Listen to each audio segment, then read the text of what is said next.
Dear students, हम भारत की जनजातियों के बारे में अध्ययन कर रहे थे। आज हम गज्जर जनजाति के बारे में अध्ययन करेंगे। इसे गुज्जर जनजाति भी कहा जाता है। गज्जर जनजाति जो है उत्तरी भारत की प्रमुख जनजाति है जो पश्चिमी हिमालय में निवास करती है। इस जनजाति की उत्पत्ति के बारे में विभिन्न विद्वानों के अलग अलग मत हैं, लेकिन अधिकांश लोगों का मानना है कि ये मध्य एशिया के पशु चारकों के वंशज हैं। आधुनिक पुरातात्विक, भाषाई और भौगोलिक प्रमाणों के आधार पर यह ज्ञात होता है कि ये लोग जो है गुर्जिस के वंशज हैं। गुर्जिस जो वंश था, ये काकेशस पर्वत श्रेणी के दक्षिण में काला सागर और कैस्पियन सागर के मध्य के भूभाग में निवास करते हैं।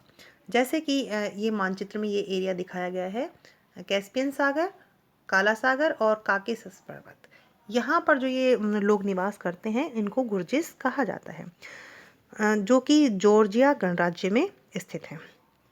ये इन लोगों की जो परंपरा रही है कि ये लोग जहाँ पर भी माइग्रेट होके गए हैं, प्रवसन होके गए हैं, वहाँ पर उस स्थान का नाम जो है अपनी जाति के आधार पर ही रखा है। भारतीय उपमहाद्वीप में आने से पहले इन लोगों ने मध्य एशिया, अफगानिस्तान के कुछ स्थानों पर निवास किया और उसी के आधार पर विभिन्न क्षेत्र जुर्ज, गुज्जर, गुरु, गुर्जिस्तान, गुजर खासी, चौकस गुजर के नाम से जाने जाते हैं। भारत में भी जब ये लोग आए तो इनके नाम पर कुछ क्षेत्रों के नाम पड़े, जैसे गुजरावाला पाकिस्तान का एक जिला है, गुजरात पश्चिमी भारत का राज्य है, गुजरगढ़ ग्वालियर को कहा जाता है, सहारनपुर को गर्जिया कहा जाता है। तो इस प्रकार विभिन्न इसी जनजाति के आधार पर ये जहाँ जहाँ गई वहाँ पर इनकी जनजाति के आधार पर उस क्षेत्रों का नाम रखा। भारतीय जनगणना 1941 के अनुसार भी जो कश्मीर और हिमाचल प्रदेश में गुज्जर लोग निवास करते हैं, इनका बाहर से ही आगमन माना गया है और ऐसा माना जाता है कि यह जनजाति जो है माइग्रेट होके सबसे पहले गुजरात और राजस्थान की ओर आई और यहाँ पर आने के बाद जब जैसा कि मैंने आपको नक्शे में भी अंकित किया है कि यहाँ पर जब अकाल पड़ा तो उसके पश्चात इस जनजाति की दो शाखाएं हुई। एक शाखा जो है पंजाब की तरफ गई और दूसरी शाखा जो है आपकी जम्मू कश्मीर और हिमाचल प्रदेश की ओर गई। फिर पंजाब से वही शाखा जो है जम्मू कश्मीर और हिमाचल प्रदेश की ओर भी प्रवसन कर गई। तो इस प्रकार जो है इनका माइग्रेशन विभिन्न क्षेत्रों से हुआ है। अब हम बात करेंगे इनके निवास क्षेत्र की। अगर हम भारत के मानचित्र में देखें तो यह जनजाति जो है उत्तरी पश्चिमी हिमालय में निवास करती है और इनका निवास जो है मुख्य रूप से जम्मू कश्मीर और हिमाचल प्रदेश राज्य में है। यदि हम इनके निवास क्षेत्र की बात करें तो जम्मू कश्मीर में राजौरी, रियासी, जम्मू, पुंछ और कठुआ जिलों में, और हिमाचल प्रदेश में चंबा, मंडी, बिलासपुर और सिरमौर जिलों में ये लोग निवास कर रहे हैं। इनके निवास क्षेत्र की भौतिक दिशाओं के बारे में भी जानना हमारे लिए ज़रूरी है। यहाँ की जो जलवायु दशाएं हैं, शीत ऋतु में तो यहाँ पर जो है बर्फबारी होती है, हिमपात होता है। यदि हम बात करें कि यहाँ पर जो जलवायु की लघु स्तर पर बहुत अधिक भिन्नताएं पाई जाती हैं। दक्षिण से उत्तर की ओर जाने पर वार्षिक वर्षा की मात्रा कम होती जाती है। लेह में तो वार्षिक वर्षा का औसत मात्र 10 मिलीमीटर ही है। इसके निवास क्षेत्र के दक्षिणी भाग में वर्षा जो है ग्रीष्मकालीन मानसून से होती है, जो प्राय जुलाई के प्रथम सप्ताह में आता है और सितंबर के पूर्वार्ध में लौटने लगता है। कश्मीर की घाटी, लद्दाख, जम्मू संभाग के मध्य हिमालय के क्षेत्र में वर्षा मुख्यतः शीत ऋतु में होती है और यह नवंबर से अप्रैल के मध्य में पश्चिमी विक्षोभों के द्वारा होती है, जिनकी उत्पत्ति भूमध्य सागर में होती है। यहाँ पर जो भाग 1250 मीटर से अधिक ऊंचाई पर हैं, वहाँ पर शीत ऋतु में हिमपात होता है। हिमपात और उसकी मात्रा जो है गुज्जर लोगों के जीवन यापन को पर्याप्त मात्रा में प्रभावित करती है। इनकी आर्थिक क्रियाएं हैं वो हिमपात के कारण बहुत अधिक प्रभावित हो रही हैं। इसी के कारण इनमें मौसमी प्रवसन भी पाया जाता है। अब हम बात करेंगे इनके अर्थतंत्र की। जैसा कि मैंने आपको बताया कि इनकी जो अर्थव्यवस्था है वो पशुचारण पर आधारित है। ये पशुचारक अर्थव्यवस्था के प्रतिनिधि हैं। लेकिन इनके जो पशुचारण है उसमें ट्रांस ह्यूमन्स यानी ऋतु प्रवास पाया जाता है। ये लोग जो है जब ग्रीष्म ऋतु आती है तो ये उत्तरी की तरफ जो उत्तर के जो उच्च पर्वतीय चारागाह उपलब्ध होते हैं वहाँ पर ये चले जाते हैं, क्योंकि ग्रीष्म ऋतु में जो दक्षिणी पहाड़ियाँ हैं, दक्षिणी पर्वत हैं, वहाँ पर चारागाह झुलस जाते हैं गर्मी के कारण, तो ये उत्तर की जो उच्च पहाड़ियाँ हैं उधर चले जाते हैं। तो ग्रीष्म ऋतु के आगमन पर ये दक्षिण के चारागाहों के सूखने से ये लोग जब उत्तर की ओर जाते हैं, तो उत्तर के जो चारागाह हैं उन्हें स्थानीय भाषा में ढोक या फिर मार्गस कहा जाता है। और जैसे ही इनके शीतकाल आता है, तो उत्तर के जो पर्वतीय क्षेत्र हैं वहाँ पर हिमपात होता है, जिससे ये फिर दक्षिण की तरफ फिर से शिफ्ट हो जाते हैं। तो जो दक्षिण के चारागाह हैं उनको शीतकालीन चारागाह भी कहा जाता है। तो इस प्रकार इनके चारागाहों को हम 3 भागों में बांट सकते हैं: शीतकालीन चारागाह, मध्यवर्ती चारागाह या मध्य पर्वतीय चारागाह, और तीसरे हैं ग्रीष्मकालीन चारागाह, जिन्हें मार्गस या ढोक कहा जाता है। तो इस प्रकार इनके जो चारागाह हैं वो मौसम के साथ, जलवायु के साथ में स्थानांतरित होते हैं।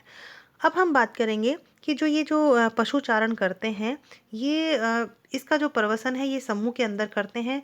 चारागाहों की तलाश में ये अपने पशुओं को लेकर एक स्थान से दूसरे स्थान पर चले जाते हैं।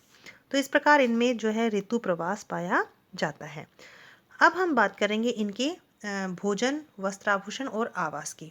जैसा कि मैंने बताया कि इनकी अर्थव्यवस्था जो है पशु चारण पर आधारित है, इसलिए ये पशु और पशु उत्पादों को काम में लेते हैं, और साथ ही साथ ये अन्य क्षेत्रों से फल, फूल, कंद मूल ये भी प्राप्त करते हैं, और अनाज वगैरह, सब्जियां वगैरह भी काम में लेते हैं भोजन के रूप में। वस्त्रों के रूप में अगर हम देखें तो इनकी जलवायु जो है थोड़ी ठंडी है, इसलिए ये ऊनी वस्त्रों का प्रयोग करते हैं। इनके जो आवास हैं, चूँकि इनका पशुचारण जो है वो अस्थायी है, ये चारागाहों की तलाश में अपने पशुओं को लेकर एक स्थान से दूसरे स्थान पर जाते हैं, तो इनके आवास जो है स्थायी नहीं होते हैं। ये अपने पशुचारण के साथ में उनको शिफ्ट करते रहते हैं। अब हम बात करेंगे इनके समाज व्यवस्था की, सामाजिक संगठन की। तो इनका जो सामाजिक संगठन है उसको हम 3 समूहों में विभाजित कर सकते हैं: डेरा, जिसे परिवार कहते हैं; दादा पुत्र, जिसे वंश कहते हैं; और गोत्र। तो इस प्रकार इनके जो समाज में 3 समूह होते हैं।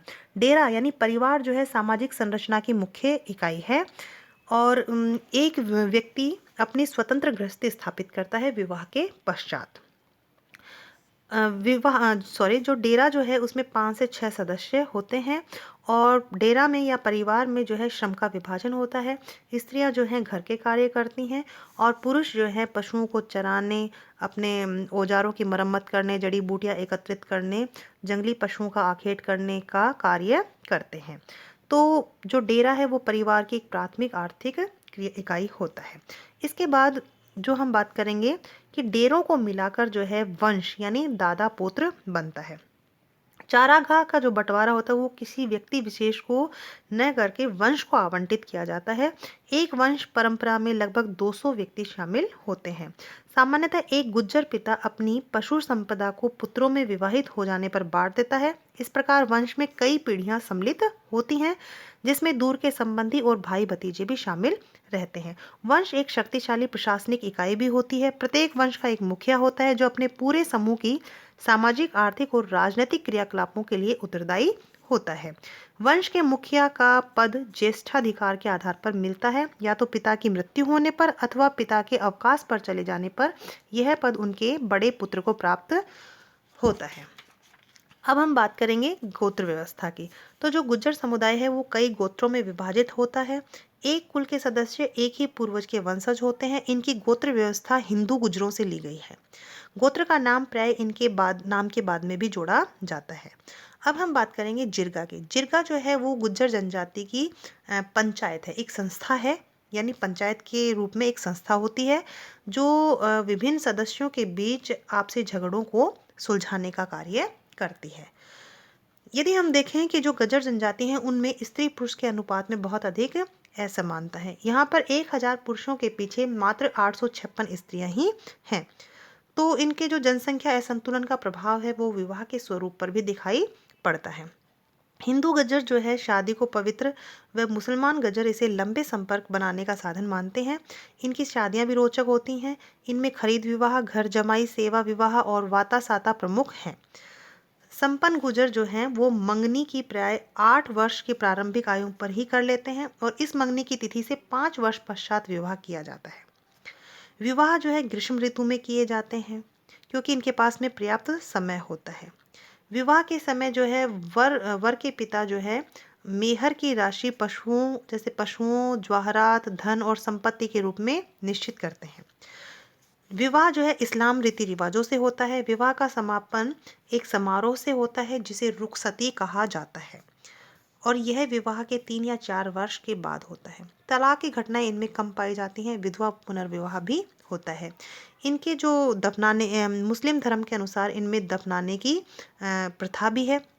इस प्रकार इनका जो सामाजिक जीवन है वो बहुत ही संगठित है और इन लोगों में जो है अंधविश्वासी भी होते हैं ये लोग और साथ ही इनमें जो है अधिकांश ने मुस्लिम धर्म का ही अनुसरण किया है और उसी के अनुसार ये अपना जीवन यापन करते हैं और उसी के अनुसार ये अपने त्योहार मनाते हैं। तो स्टूडेंट्स इस प्रकार जो गज्जर जनजाति है वो अपने सामाजिक संगठन के लिए विशेष रूप से जानी जाती है।